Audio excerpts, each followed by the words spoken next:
আমার শরীরের সমস্ত দুঃখ, শরীরের যন্ত্রণা ভুলে গেছি। আমার অর্থ নেই, সেটা আমি ভুলে গেছি। আমার শিক্ষা নেই, সেটাও আমি ভুলে গেছি। হরিবাসর হলো এমন জায়গা যেখানে এলে আপনার জীবনের সবচেয়ে বড় সম্পদটা লাভ করতে পারবেন, সেটা হলো শান্তি, সেটা হলো সুখ। হ্যাঁ ভক্তমণ্ডলী মায়েরা, আপনারা সব ভুলে যাবেন। এই যে ভগবানকে কেমন করে ভালোবাসতে হয়, এটা জানিয়েছে আমাদের চৈতন্য মহাপ্রভু। কেউ জানতো না। চৈতন্য মহাপ্রভু কেঁদে কেঁদে সারা পৃথিবী জুড়ে এই হরিনাম বিতরণ করেছেন। চারিদিকে এই হরিনামের ধ্বনি ছড়িয়ে দিয়েছেন। আর তার ফলে কি হলো না, তিনি বুঝিয়ে দিয়েছেন এই পৃথিবীতে হরের নাম, হরের নাম, হরের নামই বকে বলো, কলৌ নাস্তেব্য নাস্তেব্য নাস্তেব্য গতির অন্যথা। এই হরিনাম ছাড়া কোনো গতি নাই। কেন? আপনারা প্রমাণ করে নেবেন। আপনি যদি সুখ পেতে চান, আপনি যদি জীবনে শান্তি পেতে চান, তাহলে ভগবানকে ভালোবাসতে হবে। যে মানুষ কোনোদিন হরিনাম শোনে না, যে মানুষ হরিনাম ভালোবাসে না, যে কোনোদিন ভগবানকে প্রণাম করে না, যে কোনোদিন ভুলেও একটা পুষ্প চয়ন করে নিয়ে সে ভগবানের চরণে দিতে পারে না, যে মানুষ কোনোদিন একটিবারের জন্য জল নিয়ে এসে তুলসী তলায় দিতে পারে না,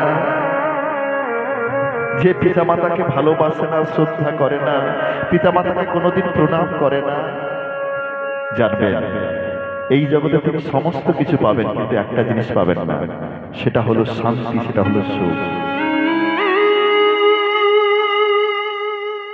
যে ভগবানকে ভালোবাসবে না, একটা প্রশ্বাস শান্তির সঙ্গে নিতে পারবে না গো। তাই তো ভগবানকে ভালোবাসতে হবে।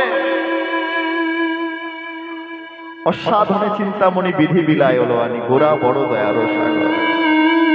এই গৌরাঙ্গ মহাপ্রভু এসে এই জগৎজীবকে শিখিয়ে গেছে কেমন করে ভগবানকে ভালোবাসতে হবে, নয়নের জলে কেমন করে ভগবানকে ডাকতে হবে।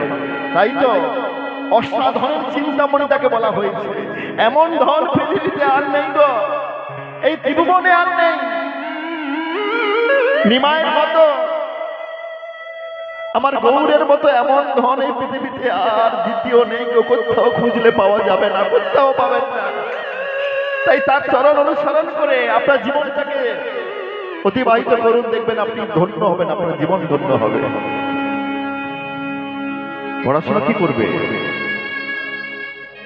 পড়াশোনা নাই বা জানলাম, আমি অনেক লেখাপড়া শিখেছি, কিন্তু ভগবানকে ভালোবাসলাম না, সেই শিক্ষার কোনো দাম থাকবে না, সেই শিক্ষার কোনো মূল্য থাকবে না। আমি অনেক লেখাপড়া শিখে যদি ভগবানকে ভুলে যাই, ওই লেখাপড়ার কোনো মূল্য থাকবে না, কোনো মূল্য নেই। এই জগতে দেখা যায় যারাই বেশি লেখাপড়া করে তারাই তো বেশি ভগবানকে ভালোবাসে না। কিন্তু বর্তমানে একটু পরিস্থিতিটা চেঞ্জ হয়েছে। আগেকার দিনে এত শিক্ষিত কীর্তনিয়া ছিল না, এখনকার দিনে অনেক শিক্ষিত কীর্তনিয়া হয়েছে। আগে এরকম করে আমি দেখি না, অনেক অনেক অর্থের মালিক, অনেক টাকার মালিক নিচে একদম ছেঁড়া চটে বসে হরিনাম শুনতে। কিন্তু এখন দেখা যায় বিভিন্ন জায়গায় গেলে কত পুলিশ অফিসার, কত উকিল, কত ব্যারিস্টার, কত মাস্টার, কত নেতা মন্ত্রী, কত এমএলএ এই ছেঁড়া চটে বসে হরিনাম শোনে। কেন বলুন তো? তারা আজ বুঝেছে, তারা এখন বুঝতে পেরেছে হরিনাম ছাড়া আমাদের কোনো গতি নাই গো। তাই কত মাস্টার, কত উকিল, কত প্রফেসর, কত উচ্চ শিক্ষিত সম্পন্ন মানুষরা ছুটে গিয়ে গুরুদেবের চরণ ধরে বলছে, গুরুদেব আপনি আমাকে দীক্ষা দেন, আপনি আমাকে হরিনাম দেন। এই হরিনাম ছাড়া আর কোনো গতি নাই, কোনো গতি নাই, কোনো গতি নাই। হরিনামের দলে লাইন দিয়েছে হাজার হাজার লাখ লাখ মানুষ। যদি আমরা না বুঝতে পারি, তারা এত শিক্ষিত হয়ে, এত টাকার মালিক হয়ে তারা যদি হরিনাম করতে পারে, আমরা কেন করতে পারি না? অবশ্যই পারি। চেষ্টা করুন। আপনার জীবনটা ধন্য হয়ে যাবে, আপনার জীবনটা সুন্দর হয়ে যাবে। হ্যাঁ, বেদ বিদ্যা দুহ কুছু নাহি জানত, বেদ বিদ্যা দুহ কুছু নাহি জানত, বেদ বিদ্যা দুহ কুছু নাহি জানত, বেদ বিদ্যা দুহ কুছু নাহি জানত, সে যদি গৌরাঙ্গ করে ভব যদি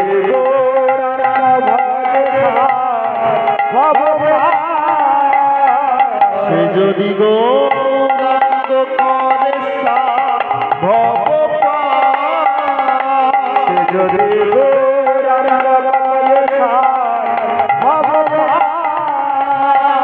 নয়নানন্দেতে ভনে সেই তো সকলি জানে, নন্দে ভনে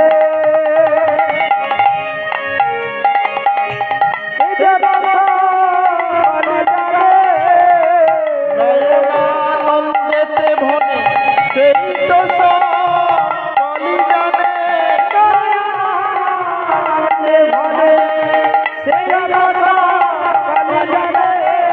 সর্বসিদ্ধি করতলে ভব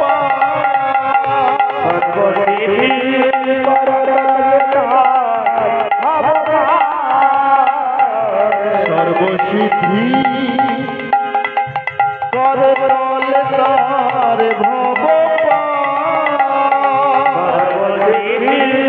করতলে তার ভব বেদ বিদ্যা তো কিছু নাহি জানো, তো সে যদি গৌরাঙ্গ করে বলছে আমি কত বড় লেখাপড়া শিখেছি তার সেটা বড় কথা নয়, তুমি কত বড় পণ্ডিত হয়েছো সেটা বড় কথা নয়, তাহলে কি করতে হবে? তুমি শুধু গৌরের চরণকে যদি সার করতে পারো তোমার জীবন ধন্য হয়ে যাবে। আমি দেখবো না, ভগবান দেখে না তুমি কত বড় মালিক হয়েছে, কত বড় বাড়ি তৈরি করেছো, কত বড় মন্দির তৈরি করেছো, কত অর্থের মালিক হয়েছে, এগুলো দেখবে না। তাহলে তোমার জীবনটা সার্থক হবে যদি গৌরের চরণ আশ্রয় করতে পারো। নয়নানন্দেতে ভনে সেই তো সকলই জানে, সর্বসিদ্ধি করতলে তার ভবপার। বলছে গৌরের চরণ যদি তোমরা আশ্রয় করতে পারো তোমার এই ভব পারাপারের আর কোনো চিন্তা থাকবে না, তোমার কোনো চিন্তা নেই, ভগবানের সমস্ত কিছু চিন্তা। ভগবানের চরণে নিজেকে অর্পণ করে দিন, আপনার দিন কেমন যাবে ভগবান নির্ধারণ করবে, আপনাকে করতে হবে না। আপনার দিনটা কেমন চলবে, আপনার দিনটা কেমন করে সুন্দর হবে, সবই ভগবানের দায়িত্ব, যদি ভগবানের চরণে আমরা অর্পণ করতে পারি।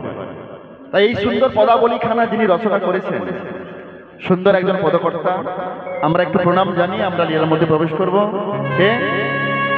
নয়নানন্দেতে ভনে সেই তো সকলি জানে।